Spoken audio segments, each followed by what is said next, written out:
kumsikia Mungu. Tangu mama amenieleza kwamba nitakuwa na ratiba ya kuwa hapa, ilikuwa nikiomba Mungu anipe ujumbe ambao utaleta mabadiliko na kupata alama kwenye maisha yako. Nataka nikuhakikishie, nimesikia jumbe nyingi. Kila nilipotafakari nikisoma Biblia, nilikuwa napata jumbe tofauti tofauti. Lakini kwa dakika za mwisho kabisa, yaani dakika za kuelekea jioni, Mungu akanibadilikia juu ya yale yote niliyokuwa najiandaa nayo. Haleluya. Na ndipo nikagundua kwamba kuna sababu ya kumsikia Mungu. Amen. Maisha yetu yako hivi yalivyo kwa sababu ya vile tulivyovisikia. Maisha yako yako hivyo yalivyo kwa sababu ya yale uliyoyasikia. Bwana Yesu asifiwe. Nimesahau kumtambulisha mtumishi wa Mungu ambaye nimeingia naye. Tafadhali nisamehe, sijafanya makusudi. Nimesahau tu. Karibu hapo ni nyumbani kwetu. Huyu mtumishi wa Mungu yuko pale Morogoro mjini. Amen. Alikuja kunisalimia. By the way, ni mchungaji. Alikuja kunisalimu. Alivyojua nitakuwepo Iringa kwa hili wiki, basi akasema nitakuja tusalimiane. Amen. Kwa hivyo namshukuru Mungu kwa ajili yake, amekuwa baraka kwenye maisha yangu. Na mimi pia nimekuwa baraka kwenye maisha yake, lazima na mimi nijijue. Amen. Amen. Hivyo jinsi ulivyo leo ni matokeo ya vile ulivyo experience kwenye maisha yako.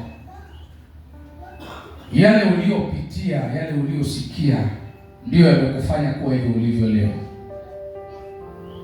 Umekuwa dhaifu, umekuwa na nguvu, umekuwa hivyo ulivyo kwa sababu ya vile ulivyopitia na kuvisikia. Bwana Yesu asifiwe. Nikizungumza na wanachuo watanielewa zaidi kwamba hivyo walivyo ni matokeo ya vile walivyosikia tangu wakiwa chekechea. Alisikia chekechea, alisikia darasa la kwanza, akasikia darasa la 7, akasikia form 1, form 4, 5, 6, mpaka leo chuo mwaka wa kwanza, mwaka wa pili, mwaka wa 3, na wengine wamesha graduate. Wako hivyo walivyo kwa sababu ya matokeo ya walivyovisikia. Cha kusikitisha ni kwamba wamesikia vitu vingi, lakini baadhi ya maisha yako vile vile. Hii ndio ilinipa headache, kwamba kumbe kuna vya kuchagua kusikia na kuna vya lazima kusikia. Haleluya. Kuna vitu utasikia kwa siku moja tu vitageuza maisha yako yote. Amen. Na kuna vitu utasikia kwa miaka 14 vitakuingiza kwenye utumwa wa maisha yako yote. Bwana Yesu asifiwe. Amen. Na vingi vinavyosemwa na wanadamu ama vilivyoandaliwa na wanadamu, kwa kweli vimekuwa vikituingiza katika utumwa. Lakini vile vilivyosemwa na Mungu, kila mara tulivyovisikia, vilileta mabadiliko ya maisha yetu. Ni maombi yangu kwenye semina hii tufunguliwe masikio na tupate kumsikia Mungu. Amen. Siku ukimsikia Mungu, hapana kitu hakitakusikia. Siku ukifaulu kumsikia Mungu, hapana kilichofanywa na Mungu hakitakusikia. Bwana Yesu asifiwe. Kilichofanya Elia akasikiwa na mawingu na jua ni kwa sababu Elia alimsikia Mungu sana.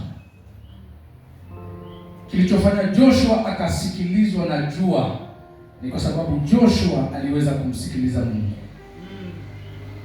Kilichofanya Musa akasikilizwa na bahari pamoja na mawe ni kwa sababu Musa aliweza kumsikiliza Mungu. Bwana Yesu asifiwe. Kumsikiliza Mungu Kilichofanya Hezekia akasikiwa na mifupa ni kwa sababu aliweza kumsikia Mungu. Siku utafaulu kumsikia Mungu kwenye maisha yako, hakuna kitu hakitakaa kikusikia. Hakuna kitu utaita kisikuitike. Kilichofanya Elia akaita mtoto mfu akaamka, Elisha akaita mtoto mtu akaamka, Petro akaita wafu wakaamka, Petro akaita viwete wakatembea, ni kwa sababu walikaa wakaweza kumsikiliza Mungu.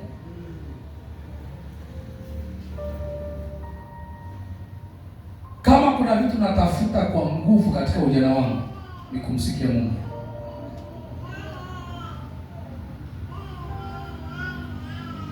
Siku moja nikiwa kwenye maombi, nimefunga maombi ya siku nyingi kidogo, nikiwa naomba,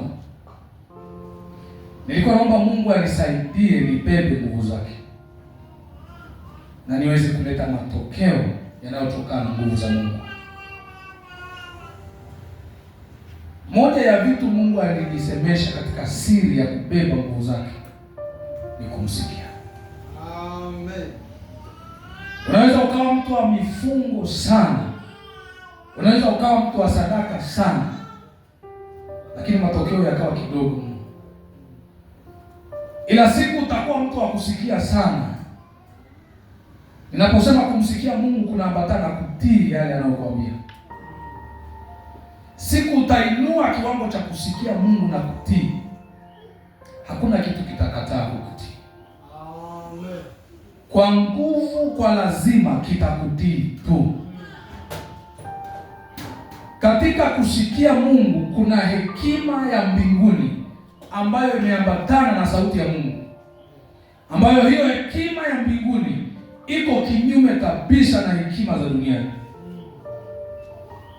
Ukifaulu kumsikia Mungu, atakubebesha hiyo hekima ya mbinguni, ambayo hiyo hekima ya mbinguni mara zote inapingana na hekima za hii dunia. Amen. Hii dunia ina hekima, lakini inakataliwa kabisa na hekima za Mungu. Ukizipima hekima za dunia hii, kwa sehemu kubwa zimejaa ubinafsi, lakini hekima ya Mungu kutoka mbinguni imejaa ushirika. Hekima ya dunia inakwambia ili upate hifadhi, lakini hekima ya mbinguni inasema ili upate toa. Haleluya. Hekima ya mbinguni inataka ufe ndio uishi. Yaani kama unataka kuishi, hekima ya mbinguni inakulazimisha ufe ili uweze kuishi. Haleluya. Hekima ya mbinguni inakutaka kama unataka upande, inakulazimisha ushuke kwanza ndio upande. Kama hautamsikia Mungu, utapishana hii hekima ya mbinguni na utakuwa ni mtu wa kustruggle.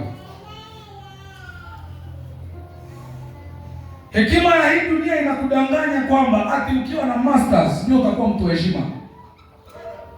Hekima ya mbinguni inasema akiweza kuisikia sauti yangu na kunitii, mataifa yatamheshimu.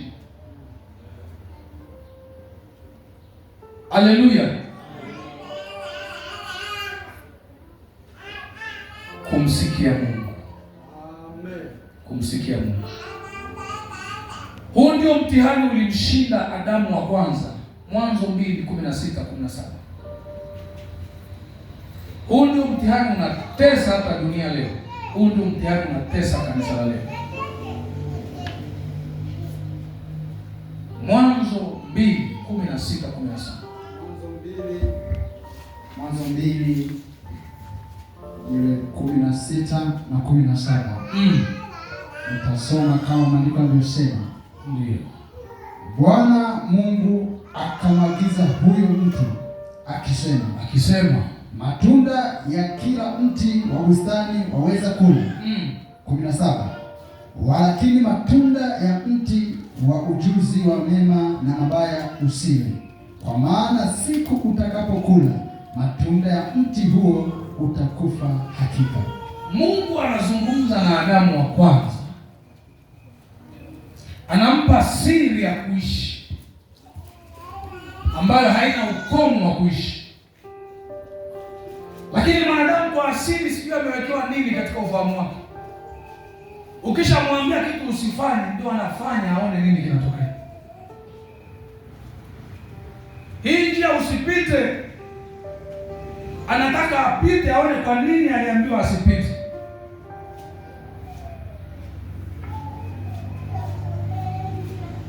Jambo hili usifanye, anataka afanye aone kwa nini aliambiwa asifanye. Adamu wa kwanza kwa kushindwa kumsikia Mungu akatuletea mauti. Kuna vifo kwenye maisha, kuna vifo kwenye familia, kuna vifo kwenye ukoo, kuna vifo kwenye maisha ya kila mtu, ambao hata leo vinaendelea kuzaliwa kwa sababu ya kutokusikia.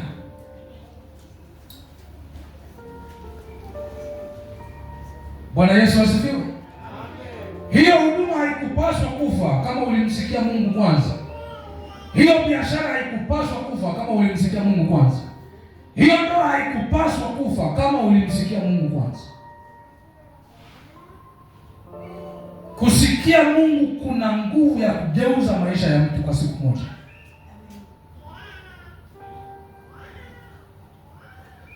Kumbukumbu la Torati 28 mstari wa kwanza kushuka.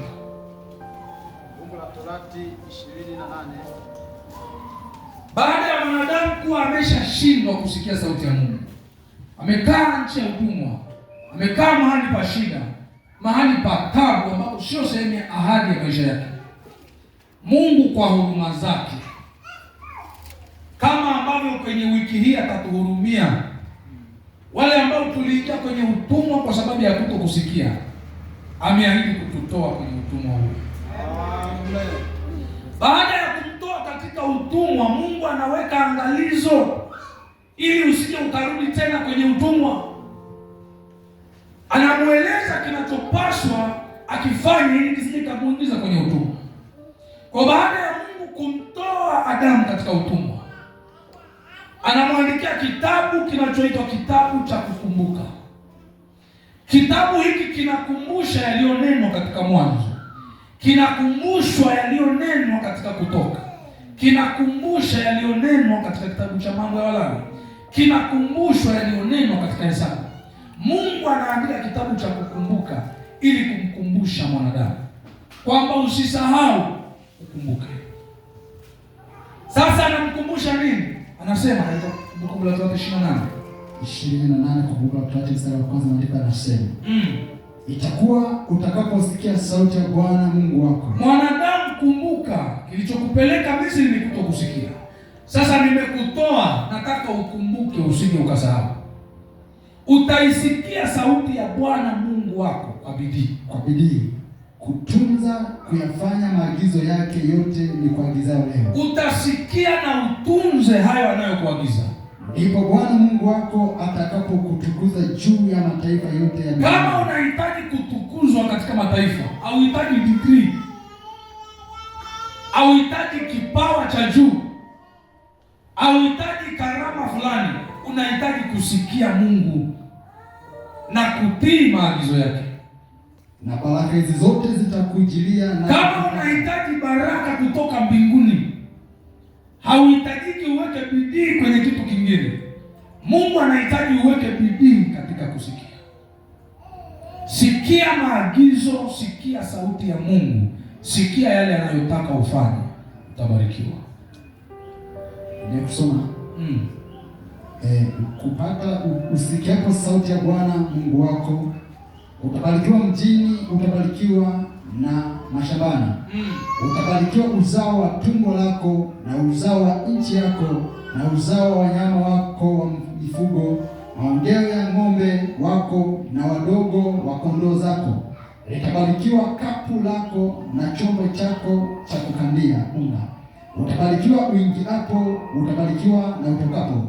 Bwana atawafanya adui zako wainukao juu yako kupigwa mbele yako, watakutokea kwa njia moja, lakini watakimbia mbele yako kwa njia 7. Mstari wa 8. Bwana ataiamuru baraka ije juu yako. Ataiamuru baraka ije juu yako. Ije juu yako katika ghala zako, na mambo yote utakayotia mkono wako yatafanikiwa. Inatosha. Amen. Kama kuna vitu vya lazima kuelezwa, ni ukweli wa juu ya kumsikia Mungu na kumtii. Nilikuja kuelewa kitu kimoja kinachotofautisha mtu mzima na mtoto, ni katika kusikia na kutii. Kinachokufanya uonekane mtu mzima ni kwa sababu ya uwezo wako wa kusikia na kutii, na kinachofanya uonekane mtoto ni kwa sababu ya uwezo wake mdogo wa kusikia na kutokutii. So kuna wakati kama wazazi hatuwezi kuwalaumu sana watoto wetu, kwa sababu tunajiridhisha kwamba wakikua watasikia na watatii. Hii kanipa kuelewa kwamba kumbe kukua kiroho hakutokani na kutoa sadaka. Kukua kiroho hakutokani na kuimba. Kukua kiroho hakutokani na kuhubiri. Kukua kiroho hakutokani na kupiga vyombo. Unaweza ukawa mhubiri lakini bado ni mtoto katika Kristo. Unaweza ukawa mwimbaji lakini bado ni mtoto, kwa sababu na mambo ya kitoto. Unaweza kukaa kanisani zaidi ya miaka 10 lakini bado katika ulimwengu wa roho ukiangaliwa utakomaa. Bado una utoto. Hii ni kwa nini? Kwa sababu ya uwezo wako wa kusikia na kutii. Haleluya.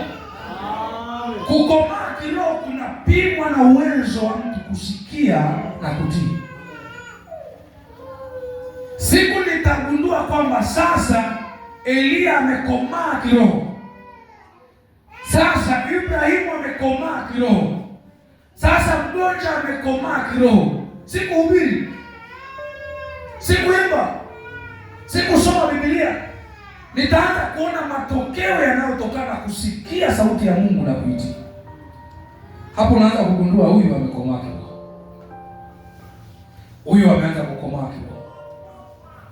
Siku utamsikia Mungu na kumtii, kuna maagizo ya mchungaji kwako itakuwa ni kama mafuta tu, ni kama anakupaka tu mafuta, yanakung'arisha na kuwa kama vile Mungu anavyotaka.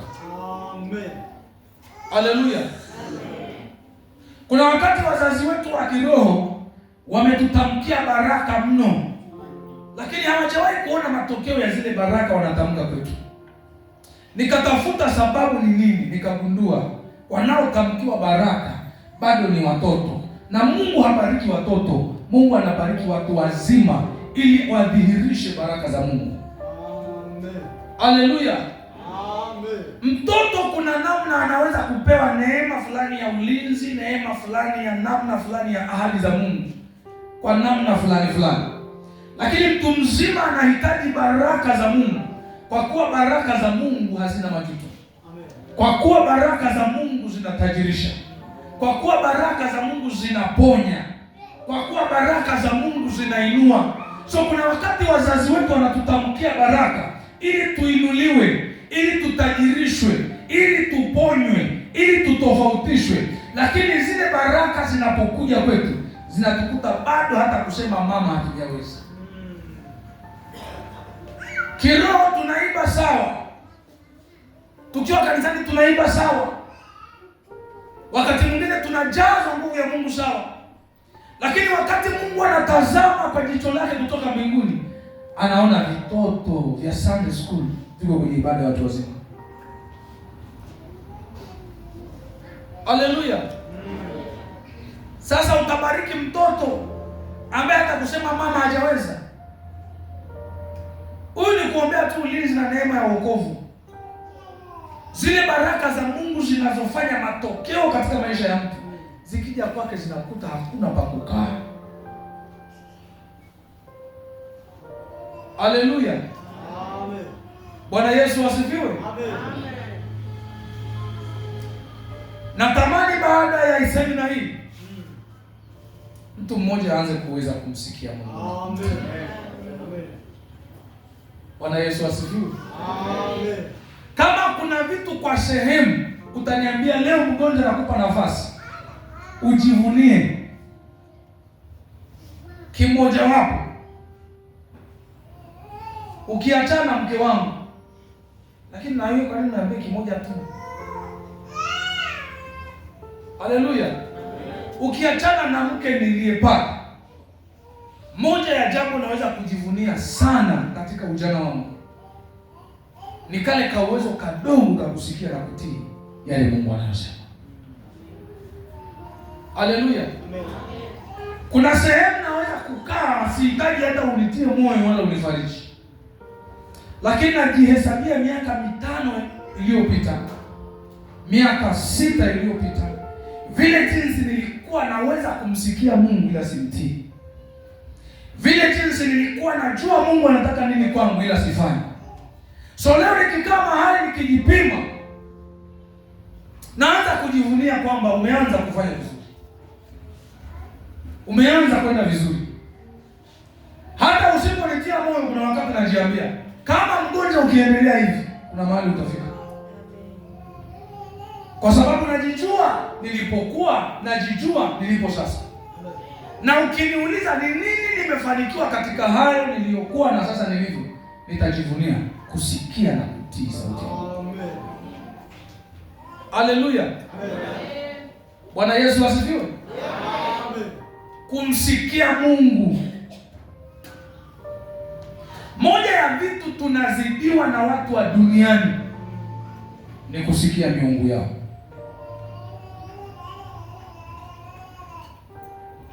Watu wa ulimwengu, moja ya vitu wanatuzidi sio talanta, sio vipawa, sio karama, sio ubunifu, sio elimu, sio sura, sio mashepu. Wanachotuzidi ni uwezo wa kusikia miungu yao na kutii. Haleluya. Wanasikia kwa bidii na wanatii kwa bidii. Akiambiwa hivi, fanya unavyoweza mchana, lala unapotaka mchana, ila linapoingia giza, marufuku kulala chumbani kwako, utalala chooni mpaka asubuhi. Huyo mtu atasikia na atafanya kwa bidii yote, kwa kuwa anajua katika kusikia kuna baraka katika huyu Mungu wake. Bwana Yesu asifiwe. Amen. Kuna waimbaji wa huko duniani mmewazidi mpaka sauti, mmewazidi mpaka utunzi. Ukiachana kwa habari ya muda, kwa sababu najua kuna wengine muda bado, muda wa kuinuliwa kwenu bado. Ukiachana kwa habari ya ule muda wa kuinuliwa kwako, lakini kuna wengine muda ulifika, lakini hamkusikia sauti ya Mungu. Wao wakasikia sauti ya miungu yao, wakainuliwa badala yao. Haleluya. Amen. Kusikia sauti ya Mungu kunaweza kugeuza maisha yako kwa wiki moja. Amen. Haleluya. Amen. Ezekieli 12:2. Wana masikio ya kusikia lakini hawasikii. 12:1-2. Soma kama ilivyoandikwa Ezekieli 12:1-2. Maandiko yanasema, neno la Bwana likanijia tena kusema. Neno la Bwana likanijia tena kusema, mwanadamu, wewe unakaa kati ya nyumba iliyoasi. Unakaa kati ya nyumba iliyoasi. Watu ambao wana macho ya kuona. Watu wenye macho ya kuona ila hawaoni. Wana masikio ya kusikia. Wana masikio ya kusikia ila hawasikii. Kwa maana ni nyumba iliyoasi. Yaani wanayo masikio ya kusikia lakini hawasikii.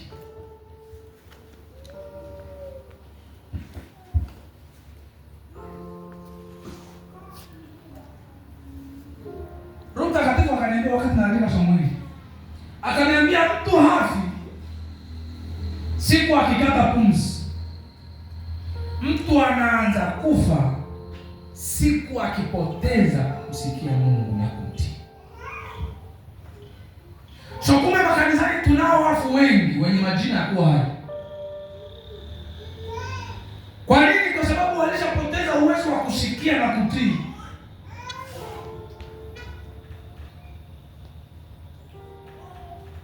Wakati nasoma kitabu cha Mwanzo 22, utasoma kwa wakati wako, 22 mstari wa 5, nikagundua kitu cha tofauti sana.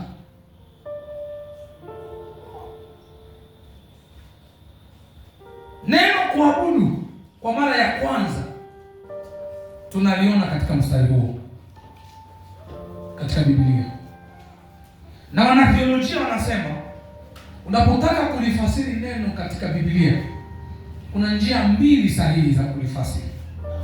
Njia ya kwanza ni kulichunguza kuandikwa kwake kwa mara ya kwanza. Lakini njia ya pili ni kutumika kwake kwa mara ya kwanza.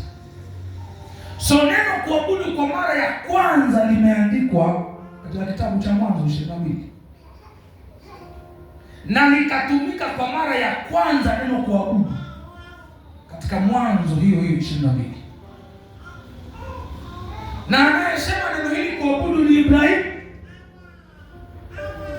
Ibrahimu anasema akawaambia wafanyakazi wake, wale watumishi wake, mtusubiri hapa, mimi na mtoto tutapanda juu kwenda kumwabudu Mungu. Nikajiuliza, kule juu Abrahamu alienda kufanya nini? Kwa sababu hakuimba mapambio, hakuimba tenzi, hakuimba nyimbo za kuabudu, hata sadaka yenyewe hakutoa. Ukichunguza maandiko utagundua hakutoa, kwa sababu ndio alikuwa katika kutoa, Bwana akampa cha kutoa. Sasa hii kuabudu ambayo alikuwa anaizungumza Abrahamu ni nini? Nikaelewa kitu Abrahamu alichokuwa anasema katika kuabudu, alikuwa anamaanisha kumfanyia Mungu ibada. Kwa hivyo kumbe kumfanyia Mungu ibada ni kusikia sauti yake na kutii. Amen. Siku ukisikia sauti ya Mungu na kuitii, hapo ndio utahesabiwa umeabudu. Kwa hiyo kuabudu si kuimba tenzi, kuabudu si kupiga makofi, kuabudu si kupiga vinanda, kuabudu si kuimba nyimbo za maabudu. Kuabudu ni kusikia Mungu na kumtii. Haleluya. Kwa hiyo kumbe naweza kumwabudu Mungu hata nikiwa kazini kwangu. Sio kwa kuimba nyimbo za kuabudu, sio kwa kuimba nyimbo za tenzi, ni kwa kusikia yale Mungu aliyosema na kutii. Kama Mungu alisema mgonja rushwa hapana kazini kwangu, hata patokea mlango wa rushwa, ile kuikataa rushwa na kusema mimi rushwa hapana, nimeshamwabudu Mungu wangu. Amen. Haleluya. Amen. Kama alisema kuzini hapana, hata nikitengenezewa mazingira ya kuzini nikashinda ile zina, nimeshamwabudu Mungu wangu, kwa sababu kuabudu ni kusikia na kutii. Haleluya. Amen. Jamani, haleluya. Kwa hiyo unaweza ukawa kanisani lakini hujawahi kuabudu Mungu. Na hivyo sababu anasema katika Yohana, anatafuta wamwabuduo halisi, sio waimba mapambio, sio wapiga vinanda, hatafuti wanakwaya, hatafuti watu wa praise team, hatafuti watu wa kusoma neno, anatafuta waabudu halisi. Mwabudu halisi ni yupi? Mwabudu halisi ni yule anayesikia sauti ya Mungu na kuitii. Amen. Haleluya. Amen. Siku utaanza kusikia Mungu na kumtii, umeanza kufanya ibada. Amen. Umeanza kufanya ibada. Bwana Yesu asifiwe. Unajua maisha ya mwanadamu hayana maana na yakaonekana ni maisha ya kibinadamu kama yanakosa kusudi. Haleluya. Chochote kilichofanywa kikikosa kulitimiza lile kusudi lake hakina maana yote. Kama hii simu ilifanywa kwa ajili ya mawasiliano, alafu kila nikitaka kupiga inakata yenyewe, haina maana kwangu. Kama hii simu ilifanywa kwa ajili ya kamera, kisha nachukua picha nikifika nyumbani zimefutika, hii simu haina maana yoyote. Haleluya! Kilichofanywa kina kusudi, kisipotimiza ile kusudi lake hakina maana. Lakini si tu hakina maana, lakini pia hakina furaha. Haleluya! Kusudi la kuumbwa kwangu mimi mgonja, mimi kusudi langu sio ili nioe. Hii kwa ni ruzuku tu. Haleluya! Amen. Sio ili nihubiri. Hii kuhubiri ni ruzuku tu, Mungu anaturuzuku. Sio ili uimbe. Hii kuimba ni ruzuku tu, na ruzukiwa. Lakini kusudi langu siku ile Mungu ananifanya kwa mfano, kwa sura yake, ni ili nimwabudu katika roho na kweli. Sasa nikitafuta hilo kusudi la kuabudu katika roho na kweli, na nipata kule kwa Abrahamu, kwamba huko kuabudu ambako Mungu alinifanya kwa kusudi ni ili nimsikie na kumtii. Amen. Haleluya. Lucifer si kwamba alikuwa asifu. Kilichomdondosha Lucifer kutoka mbinguni kuja duniani si kwa sababu ya kutokusifu. Alikuwa anaendelea na shughuli zake la kila siku kama kawaida za kupokea sifa na kuzipeleka kwa Mungu. Ila siku alipoteza utii wa kusikia maagizo ya Mungu na kufanya kama Mungu alivyotaka, akasema huyu ameanza kutafuta kufanana na mimi. Huyu ameanza kutafuta kuwa na ufalme unaotaka kufanana na wangu. Mungu akamtoa katika nafasi yake. So nikagundua naweza kuendelea na shughuli zangu za kila siku, lakini kumbe nimeshaondolewa kwenye kusudi siku nyingi. Haleluya. Amen. Kusudi la kufanya uishi ni ili umwabudu Mungu. Amen. Kusudi la kupewa pumzi ni ili umwabudu Mungu. Kusudi la kupewa hiyo kazi ni ili umwabudu Mungu. Kusudi la hiyo elimu ni ili umwabudu Mungu. Kusudi la kila kilichopo kwenye maisha yako kimelenga kumwabudu Mungu. Haleluya. Kama wa Pentecost, siku moja nilikuwa nahubiri mahali, nikasema wa Pentecost tukiweza kurudi kwenye nafasi zetu, tutaleta majibu ya ulimwengu. Amen. Kwa sababu Pentecost ndiye mtu pekee anapaswa aiambie dunia unabii ni nini. Wahaya wanasema hivi. Pentecost ndiye mtu pekee anapaswa auambie ulimwengu uaposto ni nini. Yaani nikisikia aposto, nikisikia prophet, nikisikia sijui muimbaji, nikisikia sijui muinjilisti, Pentecost anapaswa anipe majibu kwamba muinjilisti ni mtu wa namna gani, nabii ni mtu wa namna gani, muimbaji ni mtu wa namna gani. Lakini kwa sababu tumepoteza nafasi yetu kwa sehemu, mapentekoste yaliyo mengi leo hayajui nabii ni mtu gani, hayajui apostol ni mtu gani, hayajui muinjilisti ni mtu gani, yanajiita tu muinjilisti. Muinjilisti yupo kanisani mwaka wa 6, hajawahi hata kualika jirani tu aje ibadani. Huyu muinjilisti gani? Haleluya. Nabii mwaka wa 15 hajawahi kunena neno la kuponya hata nyumba 10. Huyu nabii gani? Nabii anatabiri tarehe. Eti naona umezaliwa tarehe 12 mwezi wa 8. Na unasema prophesy. Haleluya. Mtume gani hata kibanda cha Mungu ndio ifungua? Kwani mtume kweli? Mtume tangu umeanza kujiita mtume wewe ni wa ikonomo huu mwaka wa 32. Mitume hawakukaa sehemu moja. Haleluya. Kama tutarudi katika nafasi yetu, kuna majibu ya ulimwengu tutayatoa bila woga, bila mashaka. Haleluya. Kumsikia Mungu kumebeba majibu ya maswali ya wengi.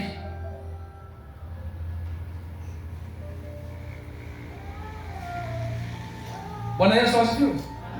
Kuna jinsi familia zetu zina struggle, zinapitia changamoto, alafu zinatafuta majibu huko nje kwa kina apostol fulani, kwa kina nabii fulani. Hapo ndani kuna mtu anayejiita mlokole. Hii inanipa headache, inanipa maumivu ya kichwa. Haleluya. Kama tutafaulu kuweza kusikia Mungu na kutii Mungu, majibu ya jamaa zetu hata wasiookoka yatapatikana kwetu. Amen. Haleluya. Amen. Jamani, haleluya. Amen. Matendo ya Mitume 1:4. Matendo ya Mitume 1:4. Matendo ya Mitume 1:4. Nisome kama maandiko yanavyosema. Ndio. Hata alipokuwa amekutana nao aliwaagiza akisema, wasitoke Yerusalemu. Msitoke Yerusalemu, bali waingoje ahadi ya Baba ambayo mlisikia habari zake kwangu. Mungoje ile habari mliyoisikia. Msiondoke humu. So Yesu anajaribu kupima mitume kama wana uwezo wa kusikia kiasi gani. Anajaribu kupima mitume kwamba wana uwezo wa kutii kiasi gani. Angalia matokeo ya walioweza kukaa wakasikia na wakatii ile Yesu aliwaambia. Haleluya. Walikaa wakasubiri yale waliosikia, ile ahadi walioisikia. Haijalishi palikuwa na kuchelewa kiasi gani, haijalishi palikuwa na dalili za kutokuja ile walisikia kwa namna gani, lakini waliendelea kusikia na kutii. Amen. Haleluya. Baada ya kutoka pale, Petro, Yohana na wengine, analipenda sana ile andiko. Baada ya kuweza kukaa na kumsikia Mungu, Petro alipotoka pale, hapana walikisemesha hakikuwasikia. Vile jinsi walimsikia Mungu, hata viwete walisikia maneno yao. Vile jinsi walimsikia Mungu, hata mabubu walisikia maneno yao. Vile jinsi walimsikia Mungu, hata viziwi walisikia maneno yao. Vile jinsi walimsikia Mungu, hata maiti walisikia maneno yao.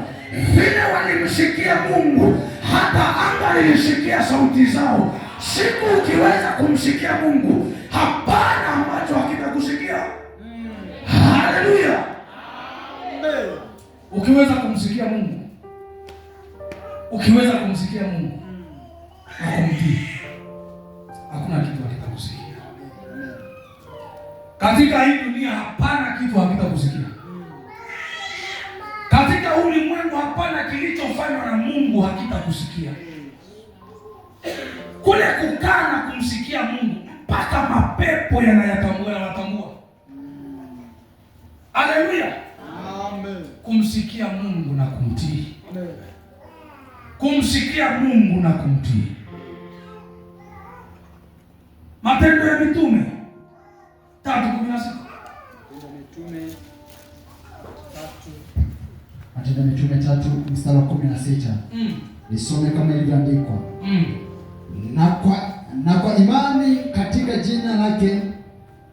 jina lake limemtia nguvu mtu huyu mnayemwona na kumjua, na imani ile 14 ndiko nasema, bali ninyi mlimkana yule mtakatifu, yule mwenye haki mkataka mpewe muaji, mkamua yule mkuu wa uzima, ambaye Mungu amemfufua katika wafu, na sisi tu mashahidi wake. Na kwa imani katika jina lake wa kwanza na wa pili tu 3:1-2. Maandiko yanasema, basi Petro na Yohana walikuwa wakikwea pamoja kwenda hekaluni. Petro na Yohana wametoka kusikia Mungu, mstari ule sura ya kwanza. Baada ya kumsikia Mungu na kutii, wakavikwa ile nguvu iliyokuja kutokana na kusikia kwa na kutii.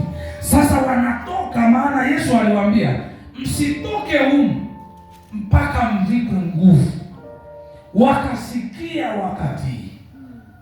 Angalia matokeo ya kusikia na kutii baada ya wao kutoka. Kwa saa ya kusali saa 9.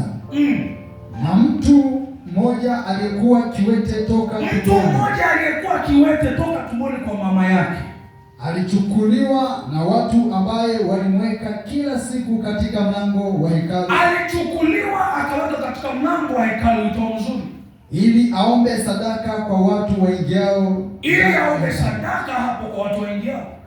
Mtu huyu akiwaona Petro na Yohana wakiingia hekalu. Huyu mtu alipoona Yohana pamoja na Petro, aliomba apewe sadaka. Alijua ni wale wasiosikia Mungu. Na Petro akimkazia macho, akajua ni wale wasiosikia Mungu ambao wanaingia kanisani, kwa sababu hapa ni mahali ambako walikuwa wanaingia wapendwa. Hapa ni kanisani.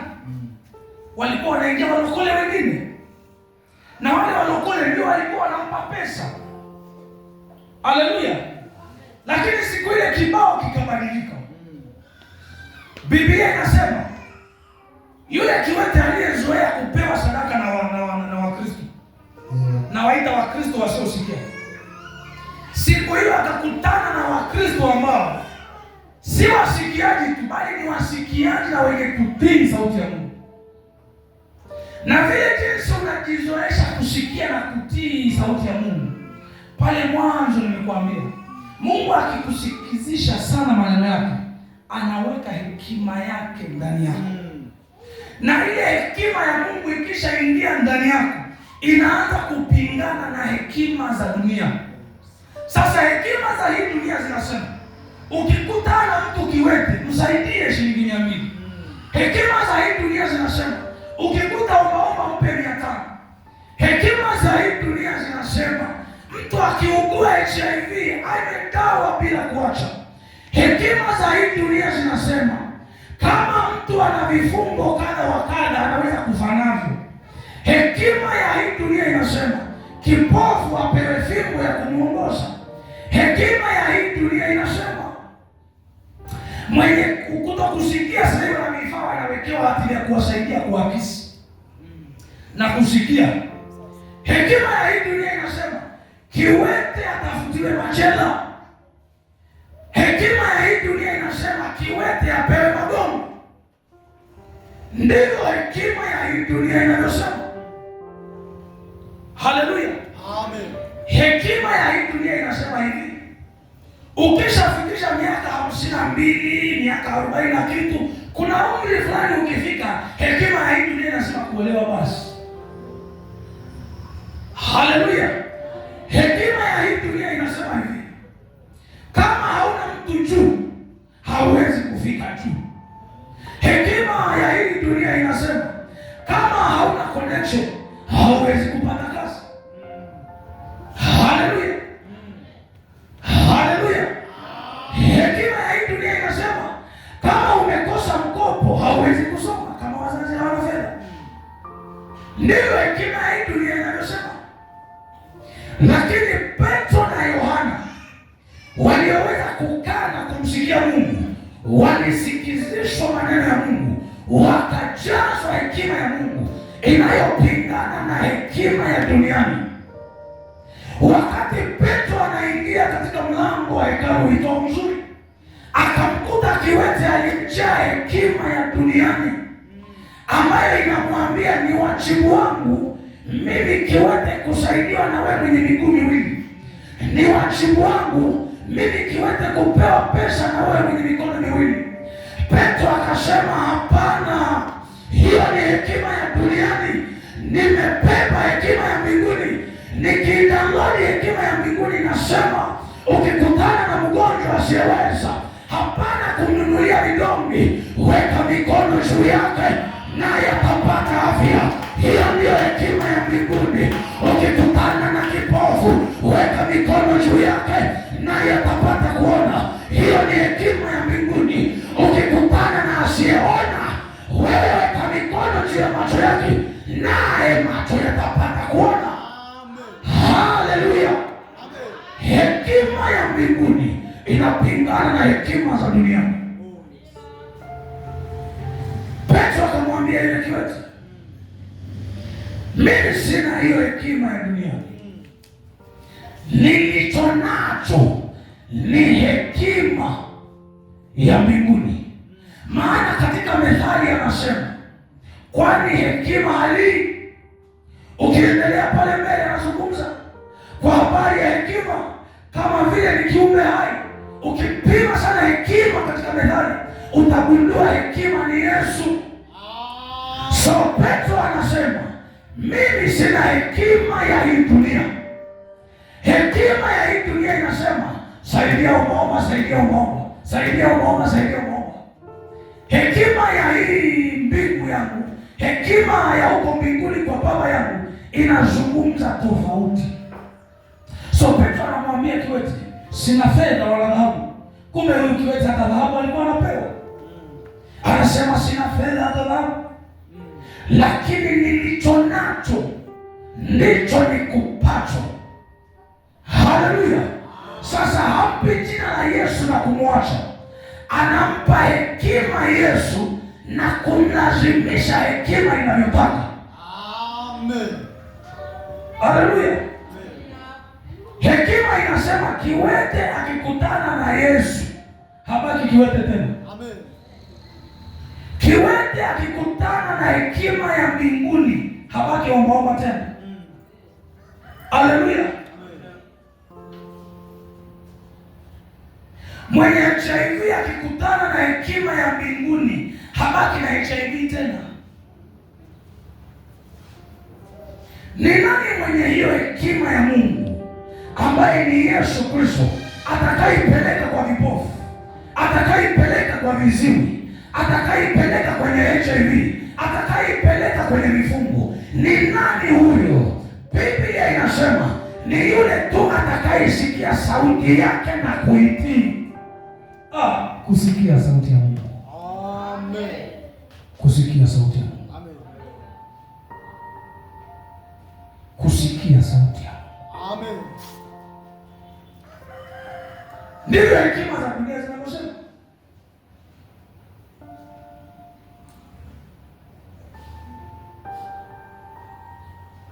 Akifiwa na mtoto muombolezi. Ukidownload hekima ya mbinguni na kataa, kuna namna inazungumza.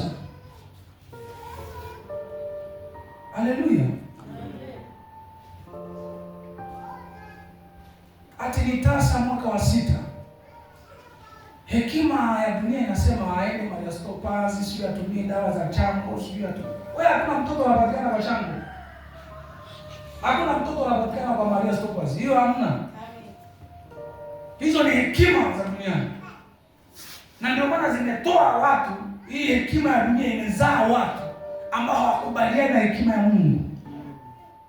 Maana ukifuatilia nyuma kidogo, huyo ambaye hakubaliani na hekima ya Mungu alizaliwa kwa kunywa dawa za chango. Bwana Yesu asifiwe. Hekima ya Mungu inasema katika Israeli hapana tasa, wala hapana mwenye kuharibu mimba. Hekima iko tofauti ya huko juu mbinguni. Sasa utaipataje hii hekima? Kubali kumsikia Mungu na kumtii. Amen. Kubali kumsikia Mungu na kumtii. Kuna majibu ya baba yako na mama yako hayatatoka kwa rais wa hii Tanzania, yatatoka kwako. Amen. Haleluya. Amen. Kuna majibu ya kanisa lako hayatatoka kwa mchungaji na askofu wako, Mungu atayaweka kwako. Amen. Sasa kama hujajizoesha kumsikia Mungu na kumtii, tuko kwenye hatari. Tuko kwenye hatari ya kanisa linaloliita kanisa linalomngoja Bwana, ambalo halina uwezo wa kusikia na kutii. Haleluya. Chochote unachotamani kifanyike kwa utofauti kwenye maisha yako, kwa huo msaada wa nguvu ya Mungu, kanuni ni hiyo: kubali kumsikia Mungu. Amen. Haleluya. Inawezekana ni kama wakati wako haujafika. inawezekana usipoteze focus katika kusikia na kutii sauti ya Mungu. Haleluya. Jamani, haleluya.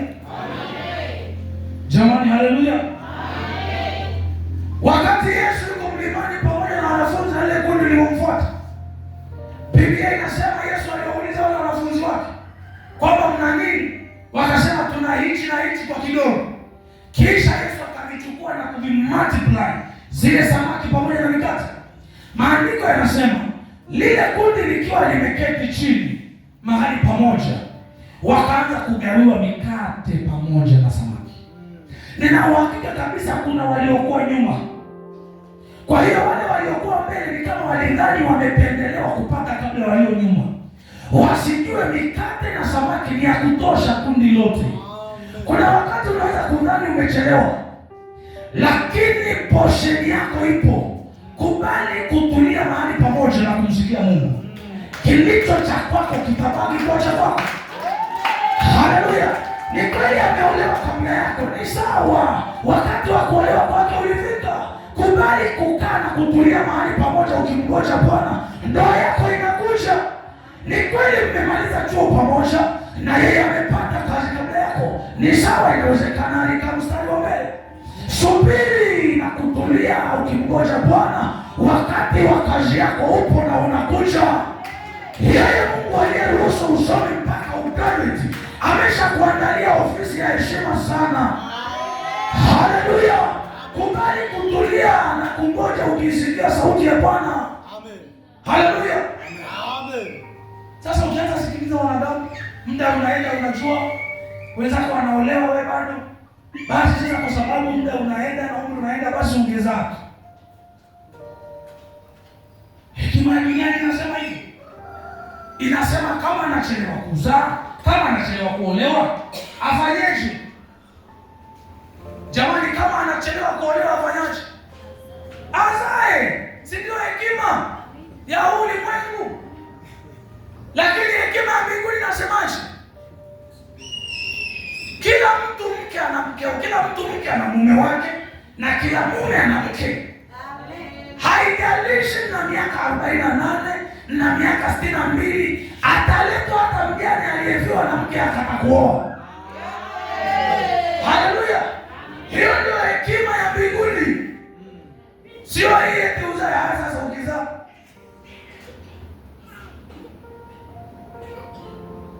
Wale waliotangulia kupata mikate na samaki, inawezekana walianza kuambia walio nyuma. Tuliwaambia nini? Tuliwaambia Mungu mnatusikiliza.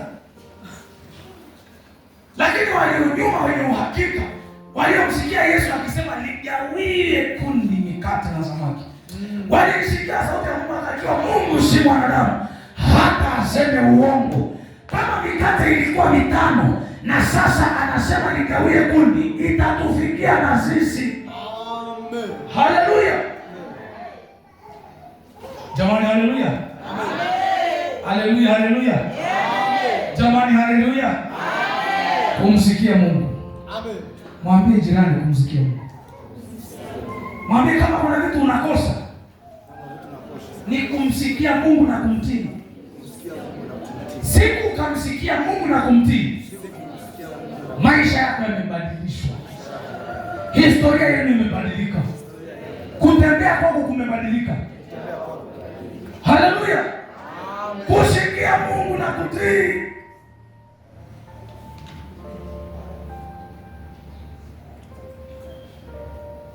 Utagundua kwamba Mungu si Mungu. Shida iko kwako. Utagundua kwamba ahadi za Mungu si fake. Shida ipo kwenu. Mungu akasema usiku wa jana, Ngonja, nenda kawakumbushe watoto wangu wanisikilize na kunitii. Baraka zao zipo, hajagawiwa mwingine. Wasikie sauti yangu na kuitii. Amen. Waume zao wapo, wake zao wapo, watoto wao wapo, kazi zao zipo, nafasi zao zipo, heshima zao zipo. Wakubali kusikia na kutii sauti yangu. Haleluya. Wakubali kusikia sauti yangu na kutii. Kubali kusikia, kubali kutii. Katika Israeli hapana tasa, utazaa. Sikia tunakutii. Haleluya. Amen. Uliyetaka umoe kaolewa, basi sasa kaolewa na ndugu yako ambaye mnaabudu naye kanisa moja. Pale zampa Mzee Mgonja akigundua kwamba ameolewa binti ambayo ulikuwa wewe unamchumbia, siku ya harusi anapata ndugu mstari wa mbele kucheza. Ili uhakikishie kanisa kwamba sina kinyongo. Haleluya. Tena ucheze na kamera zikuone. Kwa sababu siku ile bibi harusi na bwana harusi hawaonani. Unajua siku ile hawaonani. Kwa hiyo ucheze mbele ya kamera, siku akiangalia mtandao naye anashangaa. Anasema huyu kaka na Yesu. Nilimkataa anacheza hivi.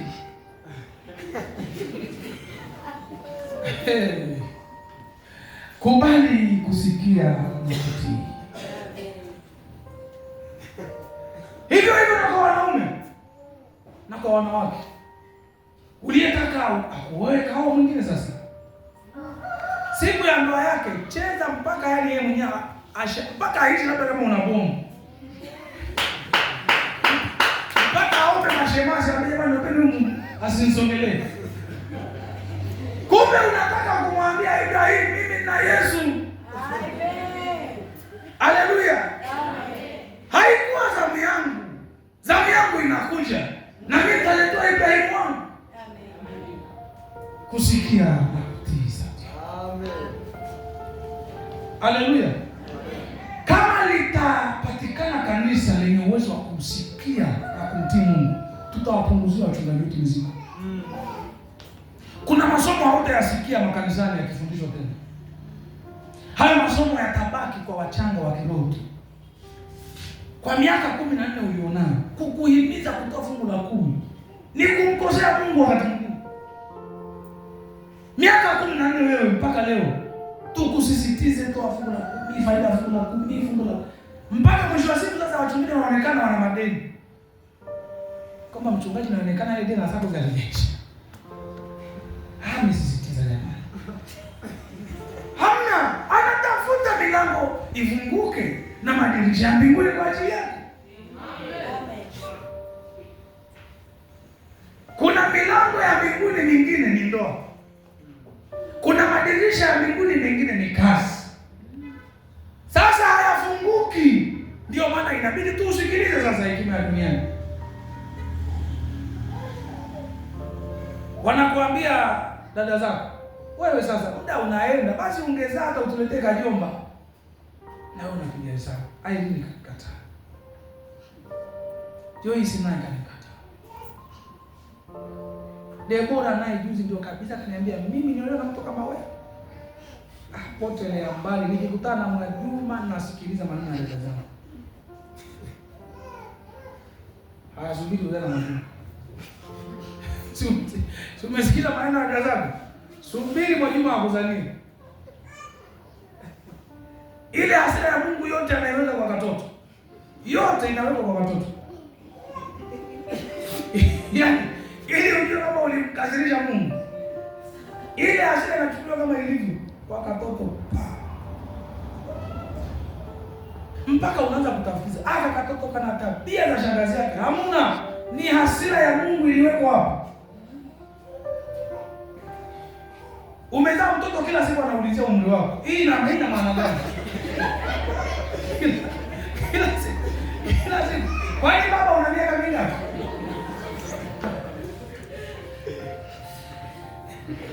Haleluya. Huyu anataka uondoke huyu. Sasa ukianza kushtuka unaanza kumwambia miaka ya kumpa matumaini. Mwambia mimi niko mwishoni kabisa mwanangu. Usimtaje. Mwambie tu mimi niko mwishoni. Sasa mwambie na miaka 52. Naona bado hii. Huyu atanichelewesha. Haleluya. kusikia sauti ya Mungu na kuitii. Hapo ndio kuna mabadiliko ya maisha yetu. Hapo ndio kuna mwanzo mpya wa maisha yetu. Ulimsikia Mungu katika nini na ukamtii na hakufanya, mdai kwa haki uone kama wafanya. Haleluya. Rafiki yangu mmoja alianza kuanza huduma kule Tabora. Nilikuwa namwambia pastor kwa ushuhuda. Ameanza Tabora mwaka wa kwanza, mwaka wa pili akaenda vizuri. Wa makanisa yetu ya AGT.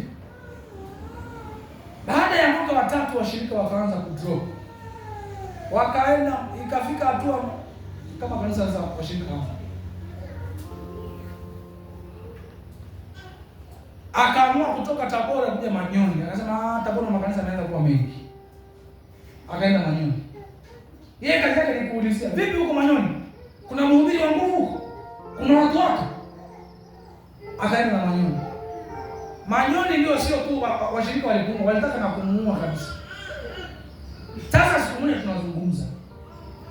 Anaambia bwana mkuu, bwana mimi sielewi nimekosha Mungu. Labda nini? Anasema ninaanza huduma ya kwanza imekuwa hivi. Manyoni nimeenda imekuwa hivi. Sasa anajiuliza hii maana yake nini?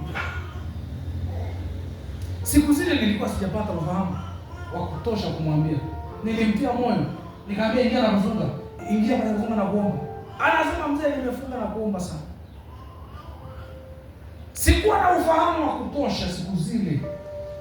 Hivi karibuni Mungu aliponisemesha jambo hili, mtu wa kwanza kumtafuta alikuwa ni yeye. Nikamwambia mzee, siku zile sikukuambia kweli, nilikudanganya. Kwenda Tabora ukumsikia Mungu. Haukumsikia Mungu wewe. Ungemsikia Mungu, Mungu angekuwa na wewe. Kilichokuambia uende Tabora ni akili yako. Kilichokuambia Tabora ni hisia zako. Ungemsikia Mungu na kumtii, Mungu angekuwa na wewe katika tabia yako. Gideon akasema, ikiwa ni wewe Mungu, kama ni wewe kweli, katika Waamuzi 17:17 na ile 36:37 akasema, kama ni wewe Mungu unayenituma, ishara hizi zinathibitisha kwamba ni wewe. Sio lazima usome. Gideon anasikia sauti ya Mungu, lakini anataka kuhakiki, Mungu ni wewe uliyesema au ni ufahamu wangu? Kwa sababu kama utamsikia Mungu akakwambia, mwanangu Elia, nenda Mapuko, Mapogoro, Madibila, nenda kaanza kazi yangu, kabla hujafika Mapogoro, Mungu ashaiambia Mapogoro, anakuja mwanangu Elia, mtamsikia na kumtii yeye. Kwa nini? Kwa kuwa yeye amenisikia na kunitii mimi. Bwana Yesu asifiwe. Kusikia Mungu na kutii Mungu kuna utajiri. Kusikia Mungu na kutii Mungu kuna faida. Nitakwambia faida ya kumtii Mungu na kumsikia kesho, na hasara zake. Mwaka huu, kwa kumalizia, mwaka huu mwezi wa 3 tulikuwa tuna save pamoja na mke wangu. Kuna namna tulikuwa tumekubaliana kwamba kule alipo tutafute kaeneo. Kwa tukaweka akiba, ikakaribia kile tulichokuwa tumekikusudia. Sasa mwezi wa 7 mke wangu akaniambia, bwana, sasa najua kama na wewe ulikuwa unafanya hivi na mimi nimefanya hivi, nadhani sasa tukijumlisha tutakuwa kuna hichi. Wakati huo mimi hapa katikati nimekutana na vitu vingi, nikapunguza ile hazina.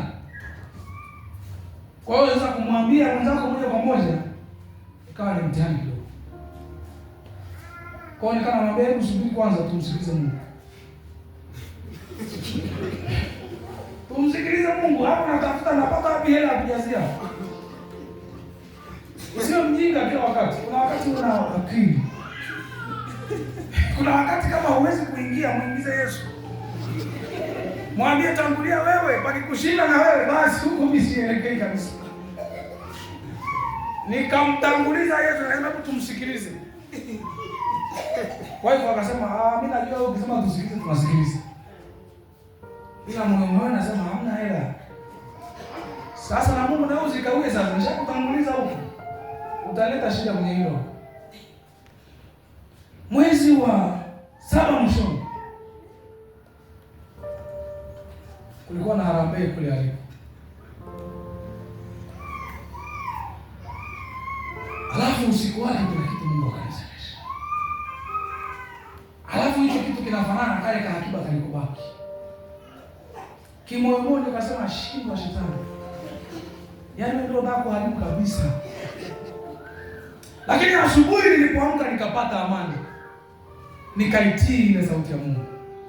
Nikafanya kama alivyotaka. Nikatoa kama alivyotaka. Nikaitoa yote, nikaiweka. Pa! Mke wangu akiangalia usoni. Yaani nasema kuna kitu kinanichoma hapa hivi. Ta! Lakini sasa kimwambia nasema Mungu, kama ni wewe na mimi sikuweka ngozi kama Gideoni, kama sio wewe nimeliwa. Ila kama ni wewe, najua wewe kusema uongo. Kusikia Mungu na kutii Mungu ni zaidi ya utajiri. Amen. Ni zaidi ya utajiri. Mwezi wa 8 katikati, usiku wa 8 nilikuwa na mke wangu. Usiku wa 8, kuelekea saa 8 na madakika. Shuhuda nilikuwa nampa pastor pamoja na mama. Pamoja na mke wangu na ufahamu. Ananipigia simu mtu mmoja niliwahi kuomba naye siku za nyuma. Sasa hivi ni mkurugenzi kule Mwanza. Ananipigia, ananiambia mgonjwa, kijana, moyo wangu unaniuma. Nini mzee? Anasema yeye moyo unaniuma, anaongea ni kama mtu anaelia ila anamkaza. Kwanza ile simu iliita kwa sababu ni usiku, wife akasema, mimi nikasema nitaongea naye siku. Wife ndio anapokea, uwezi kujua kuna nini. Ikabidi nipokee. Nikaanza kumsikiliza. Nikamwambia nini ndugu yangu kipande? Kuna nini? Akanieleza mambo yasiyoeleweka. Mwisho nikamwambia basi acha tuombe. Mungu akuletea amani yako. Nikamwambia hebu sema Bwana Yesu, Bwana Yesu. Ikiwa nimekutenda dhambi kwa maneno, kwa fikra, nikamwomba sala ya toba. Nikamwambia sema amina. Anasema yani ndio kama umeweka kisu. Maumivu ya ile hali ya mwanzo yameongezeka. Pote ya mbali, mimi naomba nikwambie ambacho yananitesa.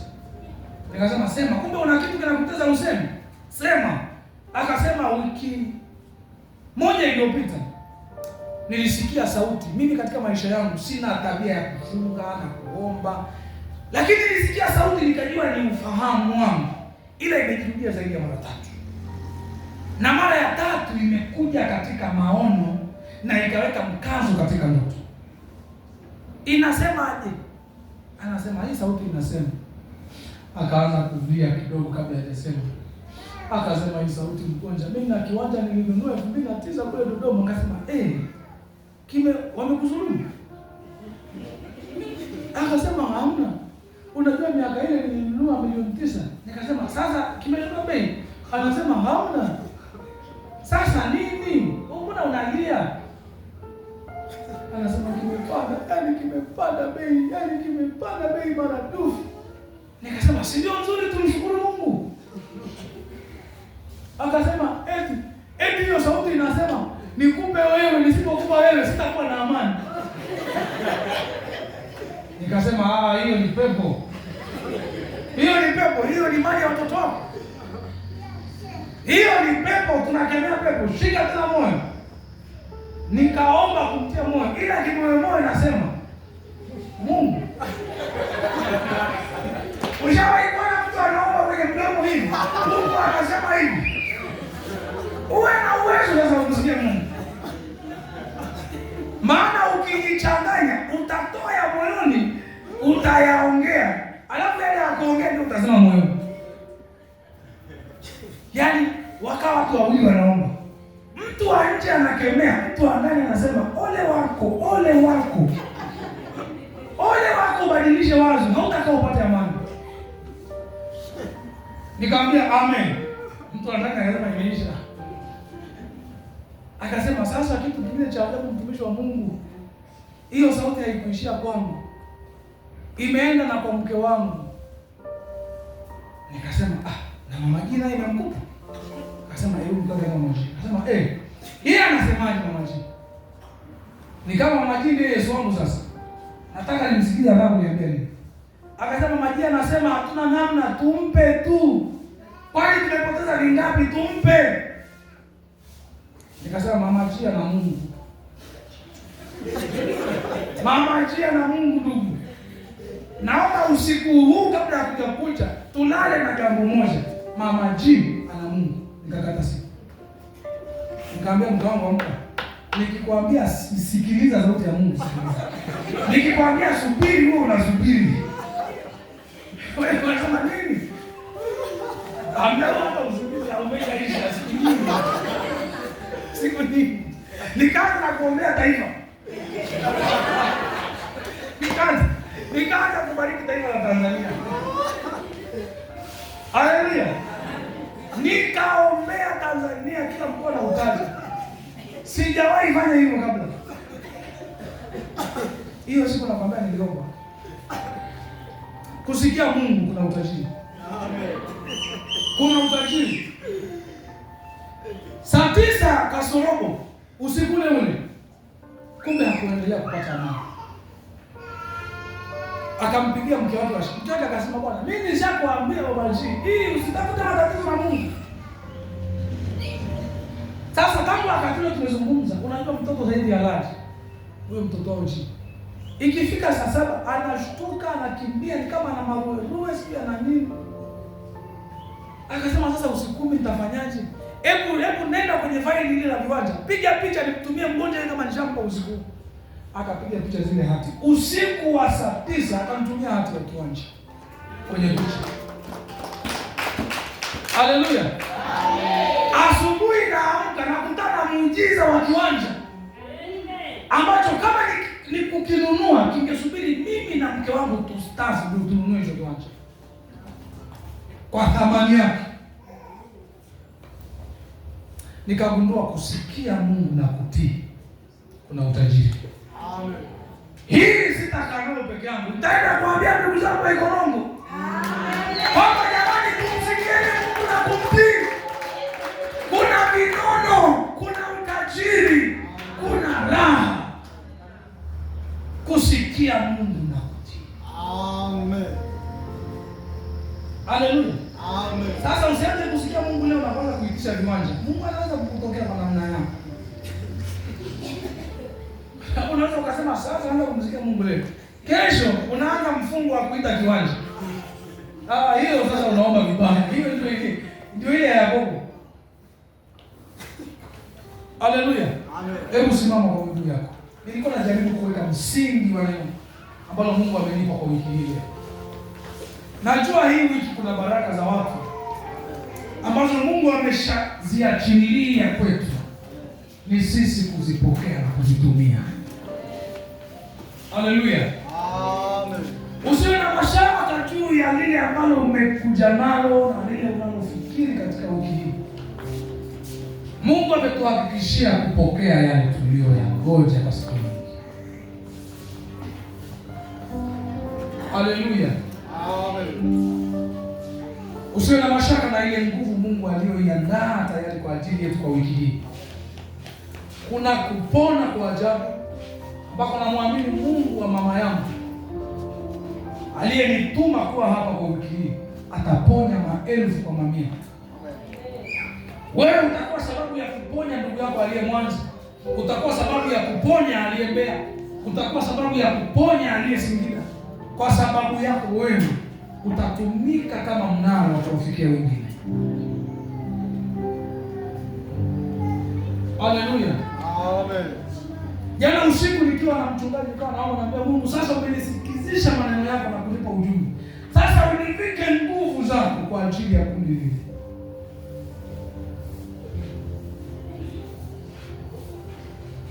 Akaniambia nguvu utaikuta huko. Tayari nimeshaipeleka.